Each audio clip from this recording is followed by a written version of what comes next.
मतलब आज भी ब्रज में ऐसे कितने लोग हैं जिन्होंने भोरी सखी जी के दर्शन किए।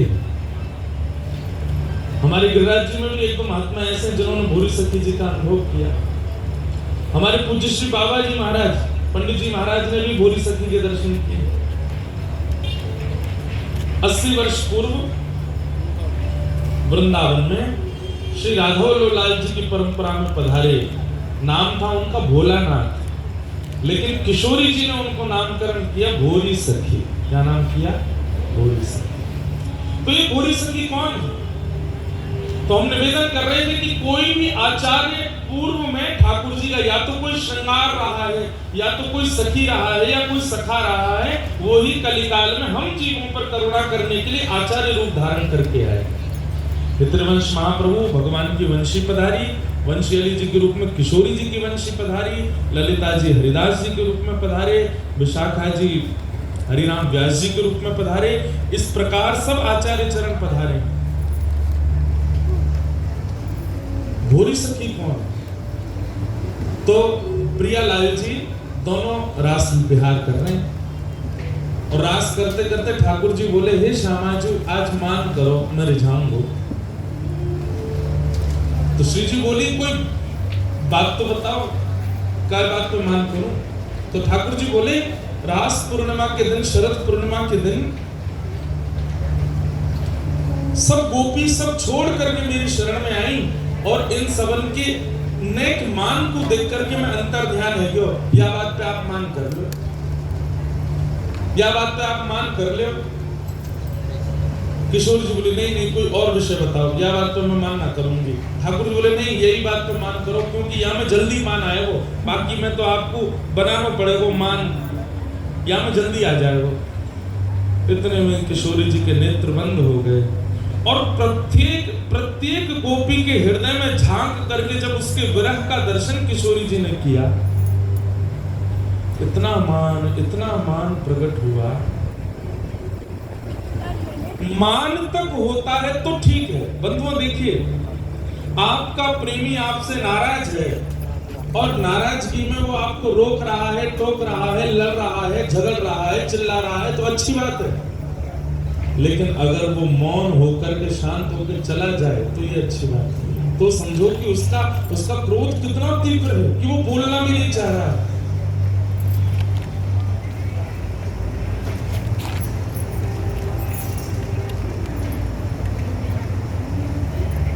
है वो ठीक है?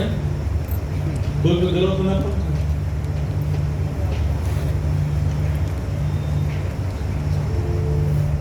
क्या बता रहा था मैं? भोरी सखी मान। तो आपका प्रेमी नाराज होकर के आपसे लड़ ले, ये अच्छा, लेकिन वो नाराज होकर के कहीं चला जाए, मान करके कहीं निकल जाए और बोले ना, ये बहुत कष्टदायी है। ठाकुर जी मनी मन सोच रहे हैं, हे श्री जी को मान आ रो, श्यामा जू, लाडली जू, हे किशोरी जू, हे प्यारी जू, बस इतना मानी, ठीक है इतना मान। लेकिन किशोरी जी तो प्रत्येक गोपी के हृदय को और उनकी जब स्थिति को, उनके रुदन को जब देखती हैं, जब वही गोपियां वन में विचरण करते हुए वृक्ष लता पत्र गुल्म पशु पक्षियों से चर्चा करने लगती हैं। तुमने हमारे श्याम सुंदर को देखा, अरे एक स्थिति तो ऐसी आ गई कि गोपियां, एक गोपी कृष्ण बन गई, एक गोपी पूतना बन गई, एक गोपी अघासुर बकासुर बन गई, और वे सब अघासुर बकासुर की तरह हमें, और एक गोपी कृष्ण बन के उनको वध कर रही है, एक गोपी पूतना को वध कर रही है। दो वृक्ष के रूप में नलकुवर मणिग्रीव बनकर के गोपी खड़ी है कि ठाकुर जी उखल में बंद करके बीच से निकल रहे हैं। गोपी ऐसा अभिनय कर रही है आपस में। उनकी स्थिति देख करके किशोरी जी को इतना मान है क्यों, अब वो मान नहीं, किशोरी जी को भी विरह हो गया। किशोरी जी उठ करके वहां से जाने लगे। ठाकुर जी बोले, हे करुणामयी, हे श्यामा जी, मैं तो मान करने की कह रहा हूं, आप कहां जा रही हैं? किशोरी जी नहीं सुनी। ठाकुर जी पीछे पीछे चलते रहे, और श्री श्यामा जी सघन वन में जाकर के अंतर ध्यान हो गए। जैसे ठाकुर जी अंतर ध्यान हो गए, वैसे ही किशोरी जी अंतर ध्यान हो गए। ठाकुर जी ढूंढ रहे हैं, हे किशोरी जी, राधे राधे करुणामयी कृष्ण प्यारी, मेरी सुधनी जो श्री वृषभानु दुलारी, मेरी सुधनी जो श्री वृषभानु दुलारी।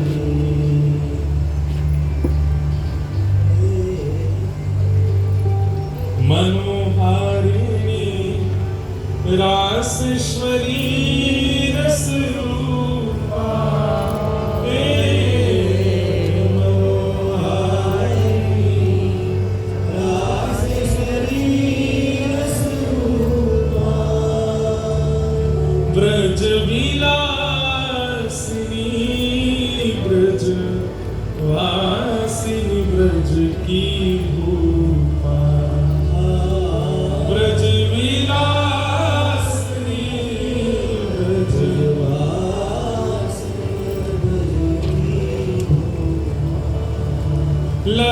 ललितादिक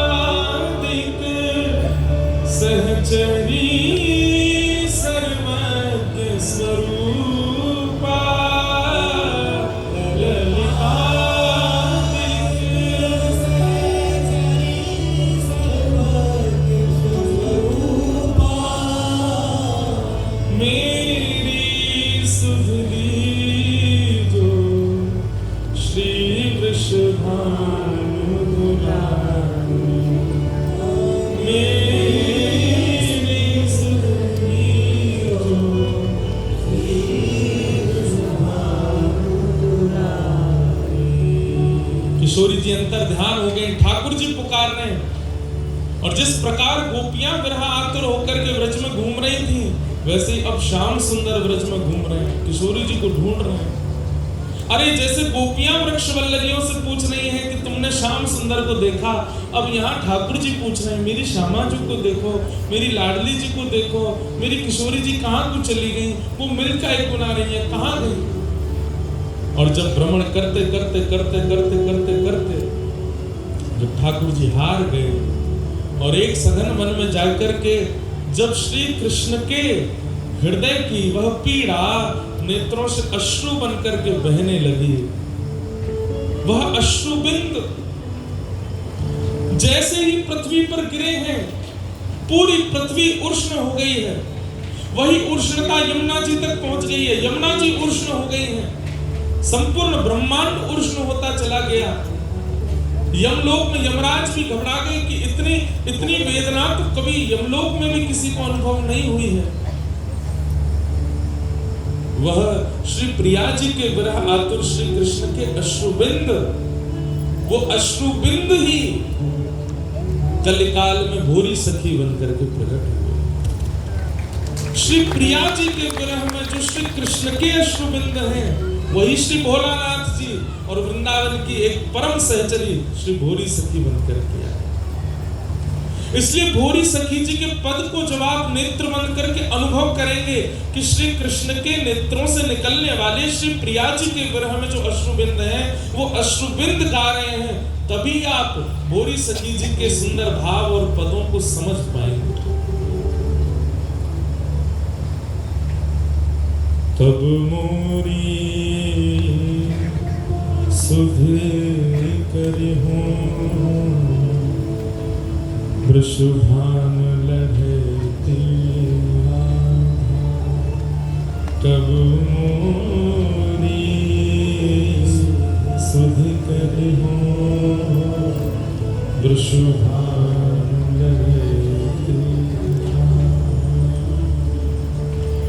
कोमल चित्त किशोरी प्यारी, कोमल चित्त किशोरी प्यारी, करुणा सिंधु अगाधा, करुणा सिंधु अगाधा, कब मोरी सुध करी हूँ कृष्भानु लहती कब मोरी सुध करी हूँ कृष्भानु। तो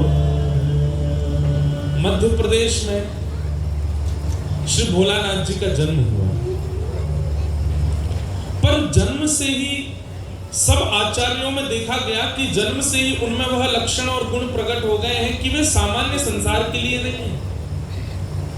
ठाकुर जी ने अपने एक एक कण भाव को भी आचार्य बना करके भेजा इस कलिकाल में हम जीवों पर कृपा करने के लिए। अब सोचिए, प्रिया जी के विरह में श्री ठाकुर जी के अश्रुबिंद वो अवतार धारण करके आए हैं भोलानाथ जी के रूप। जन्म हुआ, ब्राह्मण कुल में आप जन्मे, पर जन्म से ही चाहे खेल खिलौना हो, चाहे संसार की सारी वार्ताएं हो, उनमें आपकी ज्यादा रुचि होती नहीं थी। एक बालक की तरह जाते तो थे, लेकिन जैसे खेल खेलते खेलते थोड़ी देर बाद उस खेल को छोड़ देते और क्या सोच करके, ये कोई सार नहीं है, इसके लिए संसार में नहीं आया हूं, खेल तो पूरा संसार है, तब तक खेलता रहूंगा मैं।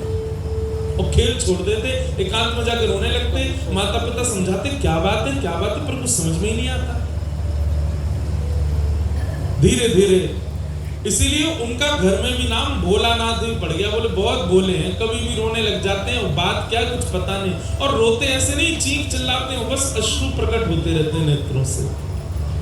बाल अवस्था है, इसलिए भोलानाथ जी भी नहीं समझ पा रहे कि मैं रोता क्यों इतना। पर कौन कहे, ये तो प्रिया जी के विरह में श्री कृष्ण के अश्रुबिंद है, ये तो प्रगति ही बहने के लिए। धीरे धीरे आप बड़े हुए, घर के लोगों ने आपको पढ़ाई लिखाई के लिए भेजा, आपने खूब अच्छे स्तर की अध्ययन किया, खूब पढ़ने में विद्वान थे। लेकिन एक समय ऐसा आया कि आपको विद्या अध्ययन करना भी लगने लगा कि ये भी उदर भरने की शिक्षा है, कब तक इसको करता रहूं, इसमें भी कोई रुचि नहीं है।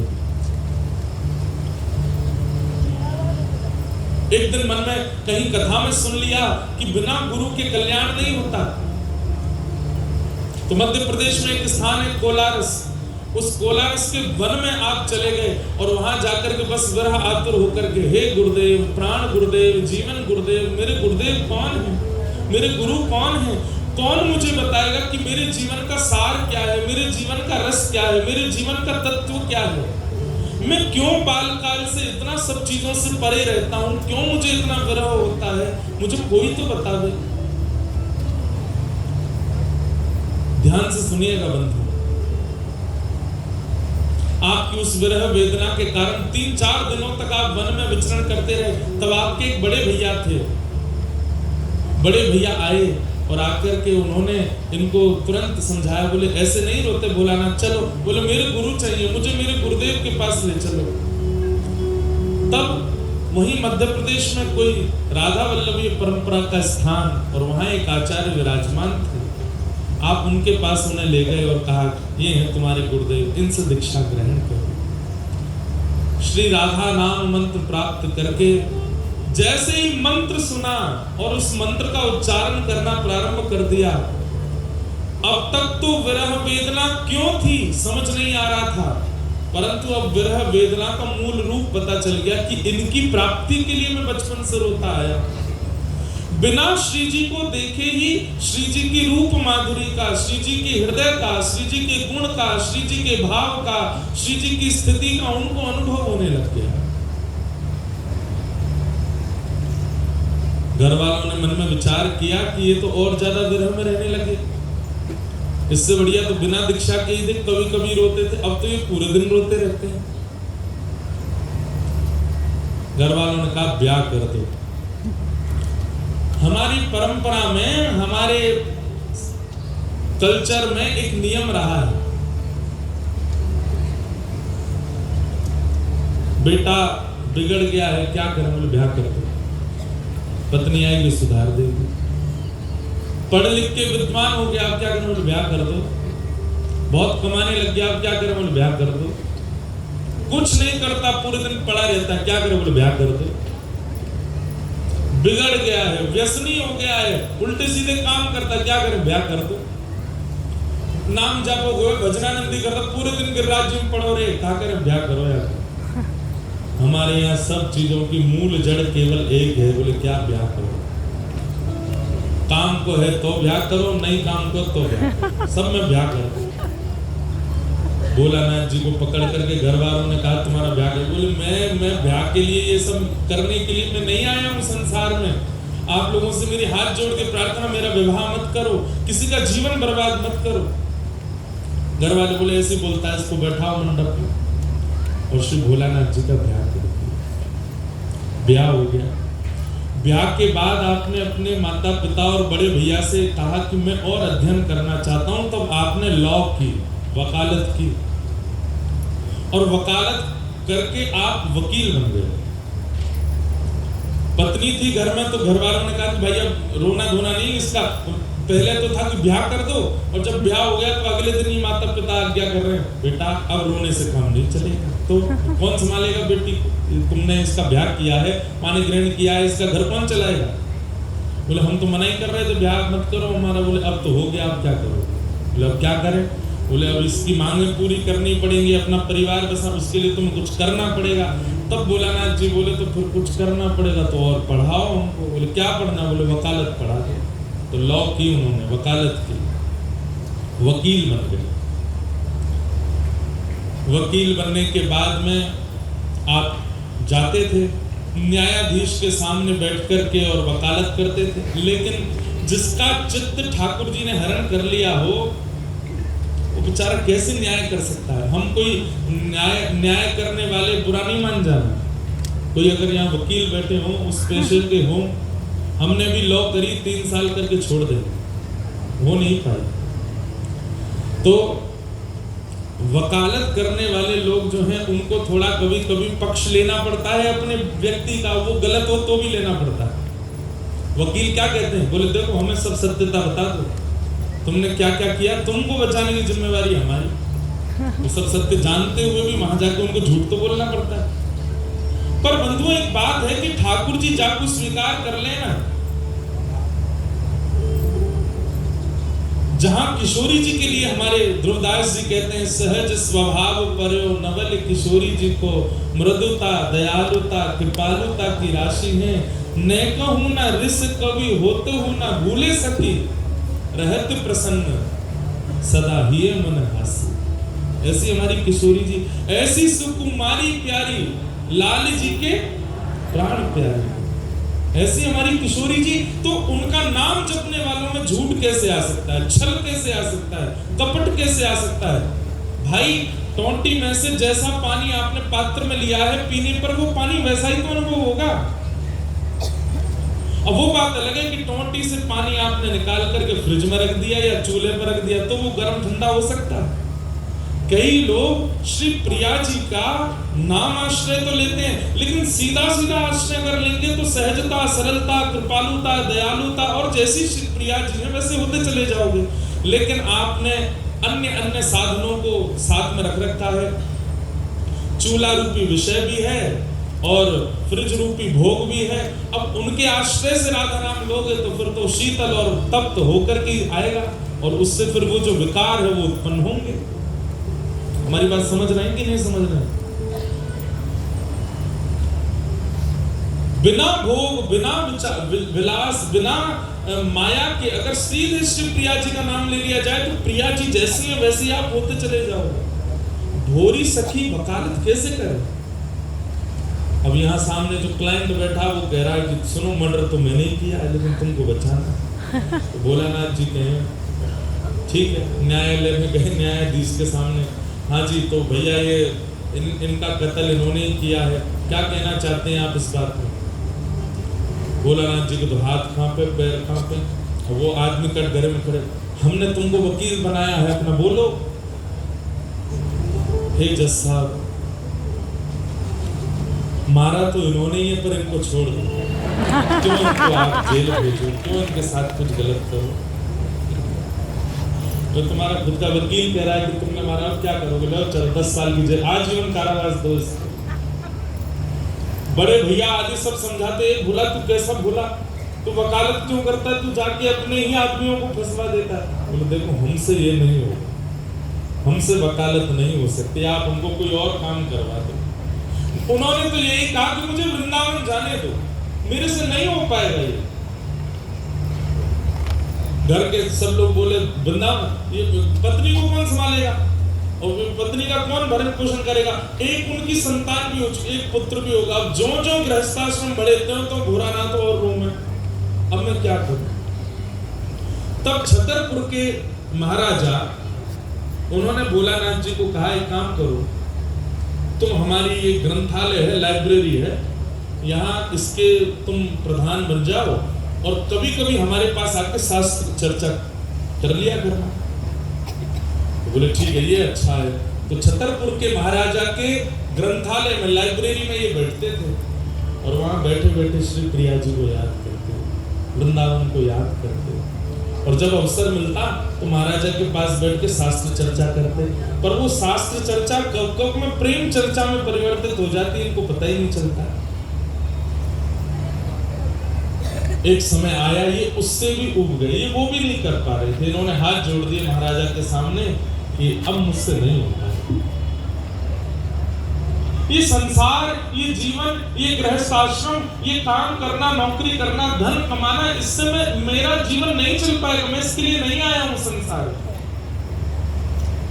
तब कोई नहीं मिला तो अंत में किशोरी जी से प्रार्थना की, श्यामा जी से प्रार्थना करने लगे,